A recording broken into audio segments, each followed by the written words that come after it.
Hello Mitras, welcome to কাজু বরফি। পুজো তো আর বেশি দেরি নেই, তাই আমরা সবাই মিলে চলে গিয়েছিলাম রানীগঞ্জ পুজোর বাজার করতে। প্রথমেই আমরা চলে গেছিলাম ডলিতে একটু বাজার করতে। আমরা ভাই বোনদের ড্রেস সব আমরা এখানেই বাজার করলাম। আর তারপরই বাজার করতে করতে অনেকটা লেট হয়ে যায়, দুপুর হয়ে যায়। আর তারপর আমাদের খিদে পেয়ে যায়, ওই জন্য আমরা একটা মিষ্টির দোকানে যাই আর ওখানে খাই সামোসা আর চাটনি। তারপর আমাদের পেট পুজো হওয়ার পর আমরা চলে যাই মাদের শাড়ির বাজার করতে আধুনিকে। ওই পথে ভাই চলে যায় বাড়ি, আর আমরা এখানে এই যে 3 বোন বসে বসে ল্যাদ খাচ্ছিলাম, আর ওইদিকে মারা করছিল বাজার।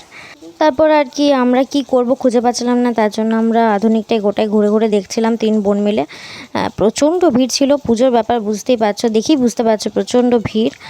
আর কি করব খুঁজে পাচ্ছি না, তার জন্য ওই ভিডিওই করছিলাম। এদিকে দেখো সন্ধেও নেমে এসেছে আর মাদের শাড়ির বাজারও প্রায় কমপ্লিট। তারপর এইদিকে একটু অন্য দোকানে একটু কাকিমার কিছু কেনাকাটা করা ছিল, তারপর আমরা কাকিমার সাথে 3 জন মিলে একটু ওই দোকানে এসেছিলাম। আর সব কেনাকাটা শেষ হওয়ার পর আমরা ফাইনালি বাড়ির দিকে রওনা হই। খুব একটা রাত হয়ে যায়নি, 7:30 বাজছিল যদিও, তবুও সকাল থেকে অনেকক্ষণ বেরিয়েছিলাম, অনেকটা রাত হয়ে যায়। তারপর আমরা বাড়ি এসে প্রচণ্ড টায়ার্ড হওয়ার পর ভিডিও করার এনার্জি ছিল না, তাই এখানে খেয়ে দিয়ে ভিডিওটা এন্ড করলাম। ভালো লাগলে লাইক, শেয়ার, কমেন্ট আর সাবস্ক্রাইব করে দিও।